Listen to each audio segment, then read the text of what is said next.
दिल्ली सरकार ने प्राइवेट स्कूलों की मनमानी फीस वृद्धि को रोकने के लिए विधानसभा में बिल पेश किया है, जिसे ध्वनि मत से पास किया गया। अब दिल्ली के प्राइवेट स्कूल 3 साल में सिर्फ एक बार ही फीस बढ़ा पाएंगे। अगर किसी प्राइवेट स्कूल ने मनमानी की तो फिर उस पर 1 लाख रुपए से लेकर 10 लाख तक का जुर्माना भी लगाया जाएगा।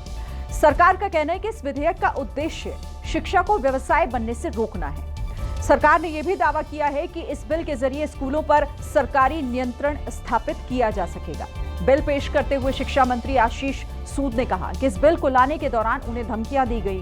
उन्होंने यह भी कहा कि शिक्षा माफियाओं ने उन्हें डराकर बिल रोकने की कोशिश भी की। इस मुद्दे पर दिल्ली के शिक्षा मंत्री आशीष सूद से बात की हमारे संवाददाता बलराम पांडे ने। हमारे साथ खुद आशीष सूद जी मौजूद हैं। आशीष जी, जिस तरीके से सरकार ने ये पहल की है, क्या इससे दिल्ली के पेरेंट्स जो हैं उन्हें काफी ज्यादा लाभ मिलेगा? काफी ज्यादा जो मांग हो रही थी उनकी तरफ से कि इस तरीके का विधेयक लाया जाए क्योंकि जो निजी स्कूल हैं उनकी मनमानी पर अंकुश लगे। देखिए, आप लोगों ने, आपके बच्चे भी किसी प्राइवेट स्कूल में पढ़ते होंगे। आज से पहले कभी सुना है कि स्कूल में पढ़ने वाले बच्चों के माता पिता को अधिकार मिल जाए कि वो स्कूल के साथ बैठकर चर्चा करें कि फीस बढ़ेगी या नहीं बढ़ेगी? हमारे बिल ने कानून में परिवर्तन करके माता पिता और अभिभावकों की मेंटल, फिजिकल, इमोशनल और फाइनेंशियल एक्सटॉर्शन पर रोक लगाने का काम किया है।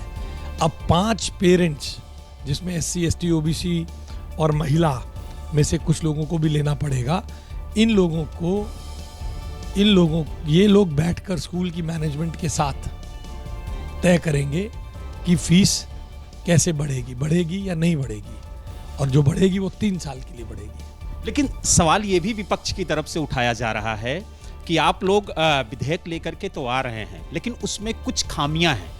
ये डराने की बातें आज जब पेरेंट खुद तय करेंगे तो क्यों कोर्ट जाएंगे?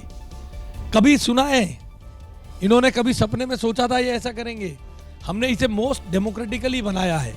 गलत तरीके से इंटरप्रेट करके आम आदमी पार्टी अपनी खिसियाहट को छुपाने की कोशिश कर रही है। आपने सदन के पटल पर एक बात कही कि जो शिक्षा माफिया हैं वो लगातार धमकाने की कोशिश कर रहे थे, इस बिल को ना लाया जाए इसका प्रयास कर रहे थे। उसमें आम आदमी पार्टी ऐसा करती थी। हमारी मुख्यमंत्री के खिलाफ कुछ अनर्गल आरोप, अभी आज भी आतिशी, कोई भी व्यक्ति किसी भी राजनीतिक दल के साथ जुड़ा हो सकता है।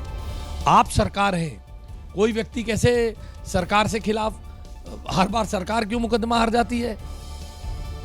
सरकार जनता के पक्ष को ठीक से नहीं रख पाती। हम इन चीजों से डरते नहीं हैं। उन्होंने ऐसे बहुत सारे राजनीतिक सांठगांठ, लोगों का प्रेशर डलवाना, ऐसे अनेक प्रयास किए, अलग अलग गंदे गंदे ट्रेंड चलाकर हमें कॉन्शियस करने की कोशिश की, मगर हम इन चीजों से घबराते नहीं हैं।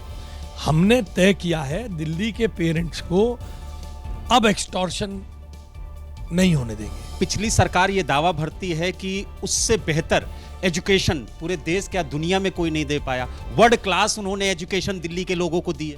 इतनी वर्ल्ड क्लास थी कि 32,000 कमरों में से केवल 700 में स्मार्ट बोर्ड थे। कोई भी फंक्शनल लैब छोड़कर नहीं गए। कंप्यूटर के बिना बच्चे कैसी शिक्षा पा रहे थे, इतनी वर्ल्ड क्लास वो थी।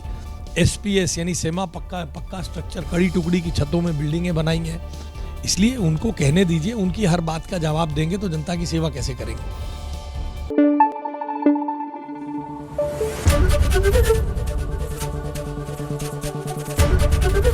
ABP न्यूज़ आपको रखे आगे।